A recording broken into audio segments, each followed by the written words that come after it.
বিএনপির এখন যে পরিস্থিতি, আমি গ্রামে গঞ্জে মাঠে কথা হয়েছে, এটা 50 থেকে 100 আসনের বেশি যাবে না। বিএনপি 100টা আসন পায়, বাকি 200 আসন কে পাবে ওটা আমার জানার খুব ইচ্ছা ছিল। 200 আসন আসলে কারা কারা পাবে? আর তো ভোটিং ফ্যাক্টে কথা বলেন, ইলেকশনে কিন্তু আমি খালি ভোটিং ফ্যাক্টে কথা বলি না, আমি আইনের উপরে শ্রদ্ধা রেখে আমি কথা বলি না। বলেছিলেন যে মানে জনগণে হলো ভোটে বিচার করবে, তো আমি মনে করি এটা 50-100-র উপরে ওনাদের বিচারালয়ের বেশি কাঠগড়া দাঁড় করাতে পারবে না। এবং বিএনপির এখন যে পরিস্থিতি, আমি গ্রামে গঞ্জে মাঠে কথা হয়েছে, এটা 50 থেকে 100 আসনের বেশি যাবে না।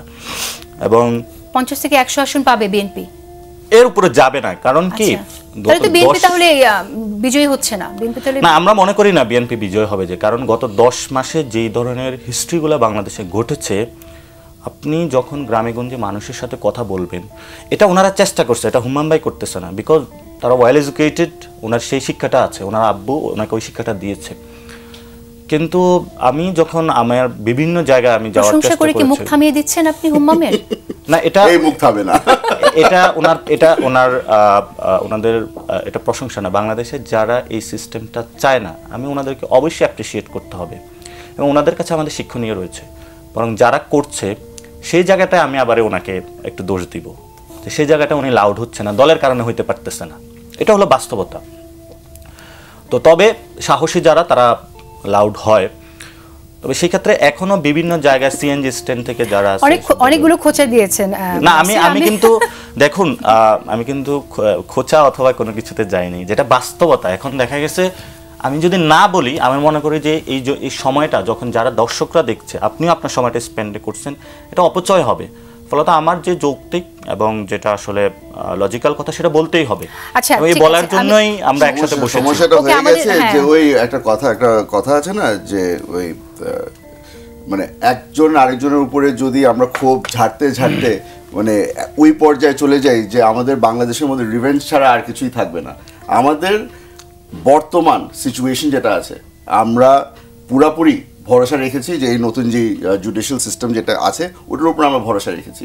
এখন আমাদের জুডিশিয়াল সিস্টেম বারবার করে বলছে যে বর্তমানে যে জুডিশিয়াল সিস্টেম বর্তমান আমরা তো আগে যেটা দেখে এসেছি, এখন আবারও আমি বলবো যে আপনারা ইসিকে বলছেন যে তারা পক্ষপাতী করছে। সময় খুব বেশি নেই, আমার হাতে দুটো টপিক আছে, আমি একটু আলোচনা করতে চাই।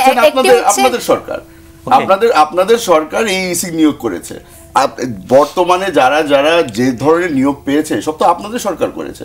আমাদের তো ওই বেডরুম অ্যাক্সেস না। এটা আপনাদের সরকার না ভাই, এটা তো আপনাদের সরকার, ঠিক না? আমরা তো এখনো বলি যে এনসিপি আর বর্তমান সরকার is one and the same, because আমাদের তো ওই অ্যাক্সেস নাই। ইউনূস সাহেবের মন খারাপ হয়ে গেলে আপনাদের দলের প্রধান গিয়ে ওখানে হাজির হয়ে যায় যে মন ভালো করে দেবো কিভাবে করে। উনি ওনার কাছে গিয়ে কমপ্লেইন করবে যে আচ্ছা আমি আর পারছি না, আমি চলে যাব। সময় একেবারে ছোট হয়ে এসেছে আমাদের। আমাকে যদি একটা মিনিট দিতেন, এটা এই সরকারকে, মানে এনসিপি সরকার বলে যে ফ্রেমিংটা করা হয়েছে, এটা ইতিহাসের কাছে এই দলটা দায়বদ্ধ থাকবে, নিজেদের যে ওন করতে পারে। এটা বাস্তবতা না, বাস্তব না। এটা আমি ব্যাখ্যা সময় পেলে অনেক ব্যাখ্যা করতে পারবো, প্রতিটা জায়গা আমি দেখিয়ে দিতে পারবো। 2 নম্বরে হলো জুডিশিয়াল যে সিস্টেম, বাংলাদেশের যিনি অ্যাটর্নি জেনারেল রয়েছে, একজন অ্যাটর্নি জেনারেল বিভিন্ন দল থেকে আসতে পারে, বাস্তবতা রয়েছে। উনি পদে থেকে কোনো ইলেকশনের অথবা কোনো দলের পক্ষে কাজ করতে পারেন, এটা নিরপেক্ষতা প্রশ্ন তোলে, সেই কাজটা নাই। আপনার যখন আমাদের কোর্ট পাড়ায় সবচেয়ে বিএনপি শক্তিশালী সংগঠন ছিল, সেখানে আমাদেরকে গিয়ে কোর্টের মাধ্যমে যখন একটা কু হওয়া অবস্থা ছিল, সেটা আমাদের কাজ করতে হয়েছে। এবং বর্তমানে তার পরবর্তীতে যে বিচারপতিগুলো নিয়োগ হয়েছে, আপনারা বিএনপি তো সবাইকে পরিচিত ভালো জানেন, একচেটিয়াভাবে বিএনপি নিয়োগ দিয়েছিল। এই প্রমাণটা আমরা কিভাবে বুঝবো যে কে বিএনপি আর কে এনসিপি? ওই যে উনি বলেছিল যে কোর্ট পাড়ায় আপনি কাউকে জিজ্ঞেস করলে কে এখানে বিএনপি করে কি করে, এটা সবার গায়ে লেখা। কিন্তু আমরা তো কোনো কেস এখনো উইথড্র হচ্ছে। কিন্তু আমরা তো শুনি যে অনেক বিএনপি এখন এনসিপি তে চলে গেছে, এমনও তো শুনি যে অনেক বিএনপি এনসিপি তে চলে যাচ্ছে, এরকমও তো শুনেছি আমরা। আর আপনারা বলছেনই তো যে বিএনপি 100টা আসন পাবে, তাহলে আর এই বিএনপি 100টা আসন কি জন্য? ভোটটা হলো জনগণের কাছে। বিএনপির একটা বিএনপি সবচেয়ে বড় স্ট্রং জোন হলো ভোট ব্যাংক, এবং বিএনপি লিডারশিপ এটা পুরোটাই ফেলিওর। যেটা গত 15 বছর যদি বিএনপি 100টা আসন পায়, বাকি 200 আসন কে পাবে ওটা আমার জানার খুব ইচ্ছা ছিল। 200 আসন আসলে কারা কারা পাবে? মানে এনসিপি কতগুলো আসন পাবে? আমরা বলতেছি না যে এনসিপি কতটা আসন পাবে, আমি মনে করি আপনি তো বললেন যে বিএনপি কতটা পাবে, আমি একটু শুনে রাখি। আমি এই জন্যই বলতেছি যে বিএনপি যদি তার যারা জুনিয়র লিডারশিপ আছে, ইয়াং জেনারেশন যারা নতুন বাংলাদেশটা যদি তাদেরকে দেয়, তারা হয়তো ভালো করতে পারবে। তারা এই ধরনের চাঁদাবাজি এগুলোতে যুক্ত হয় না। সেই ক্ষেত্রে আমি আকারে জেনারেশন আকারে একটা ভালো পরামর্শ দিয়েছে কিন্তু হুম্মাম, কিন্তু আর ওই পরামর্শ আমরা অনেক আগেই পেয়েছি আর আমরা ওটা ইউটিলাইজ করছি। আমরা জেনারেশন আকারে দেখি আমি মনে করি এই সংসদটা হলো তরুণদের সংসদ হবে। ফলত এনসিপি যদি আবারই বৃদ্ধদেরকে নিয়ে আসে তারা ফেল করবে, আর এনসিপি যদি তরুণদেরকে নিয়ে আসতে পারে অর্থাৎ তরুণদের জয় হবে সংসদে। আমরা এই জায়গাটায় হলো। আচ্ছা, আমি এই ফাঁকে একটু জেনে নিই হুম্মাম কাদের চৌধুরীর কাছে। হুম্মাম, বিএনপির ভেতরে এই তরুণ প্রজন্ম এবং প্রবীণ প্রজন্মের মধ্যে কোনো টেনশন আছে নাকি? অ্যাবসলিউটলি না, অ্যাকচুয়ালি হ্যাঁ একটু তো আছে। একটু টেনশন বলতে আমাদের মেইন জিনিস হচ্ছে গিয়ে যে এখন আপনি জানেন যে আমরা এখন ইলেকশন সিজনে চলে এসেছি।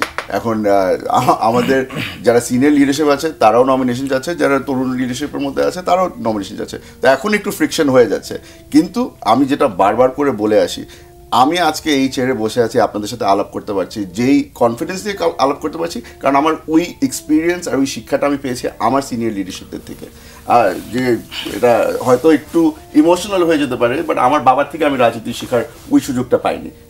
যেই সুযোগটা আমি ব্যবহার করেছি ওটা হচ্ছে যে আমার দলের যে সিনিয়র লিডারশিপ যারা আছেন তাদের কাছ থেকে।